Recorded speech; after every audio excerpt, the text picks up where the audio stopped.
Welcome back to Bay Area Focus. We have another incredible guest sitting at our table. At the age of 13, George Hofstetter was invited to his first hackathon where he competed against Stanford master's students.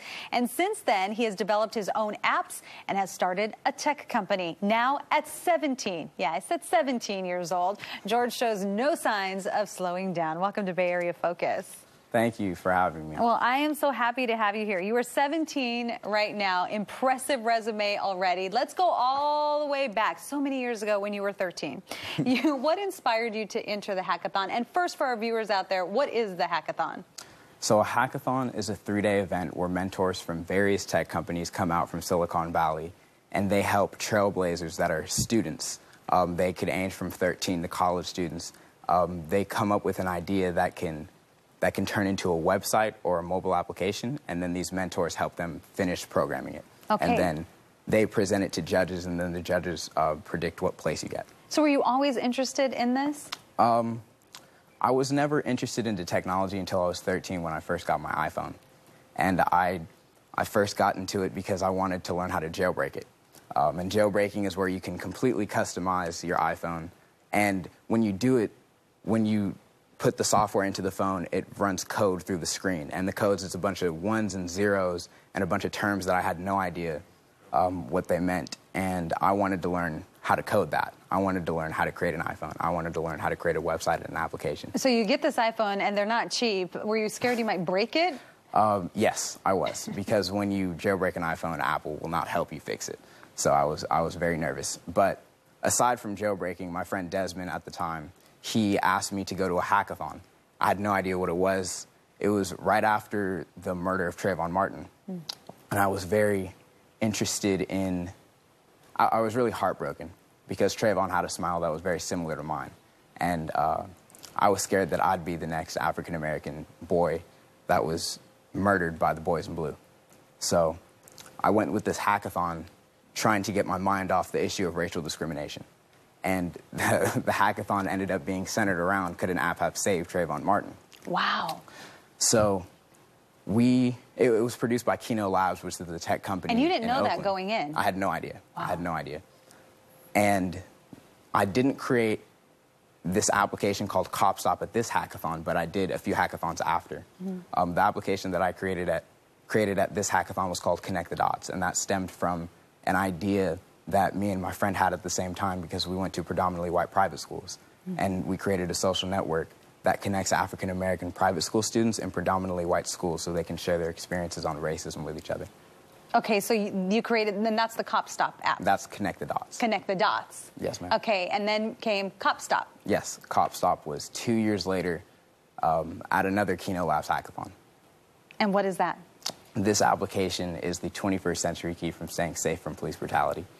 It's still in development. It will be in the App Store this December. And how will that be done? Can you reveal that yet, or do we have to wait? I cannot reveal all of the features, but one main feature is that by the push of a button, you'll be able to send your location with a pre-designated message to your emergency contacts, revealing that you're about to be in contact with an officer. Okay. So that you can relieve some of the anxiety that comes with being a minority about to interact with a law enforcement officer. How were these apps, and especially your first one, it's your first hackathon, how were they received?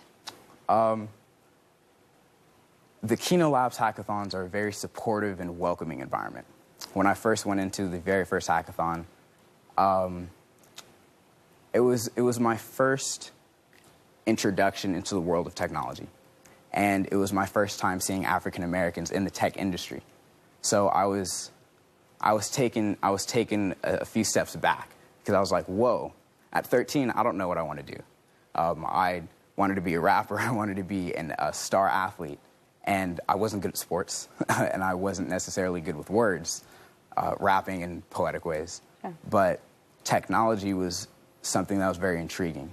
And by having this hackathon be an environment where they foster this creativity that stems from social justice issues, it was a whole world that opened my eyes.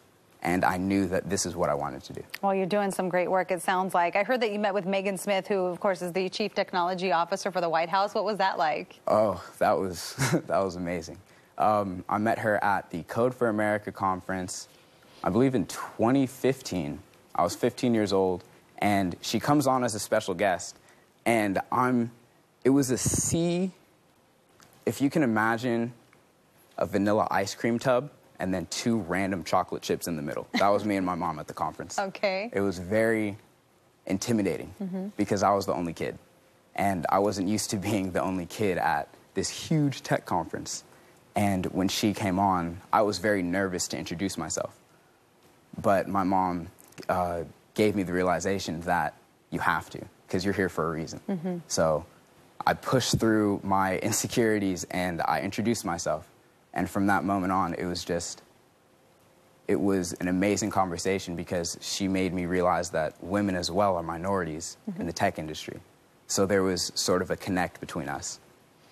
And a lot of the people at that conference that would shrug their shoulder at me because they're like, oh, what's this kid doing here? She didn't do that. She took the time to talk to me.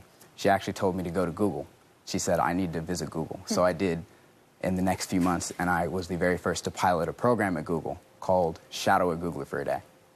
You have done so much in your 17 years. I can't wait to see what you do in the next 17 years. I would say even in the next few months, you've done so much. So thank you so much for coming on the show and telling us all about your story. And if you want to learn more about George's inspiring journey, just log on to meetgeorge.info.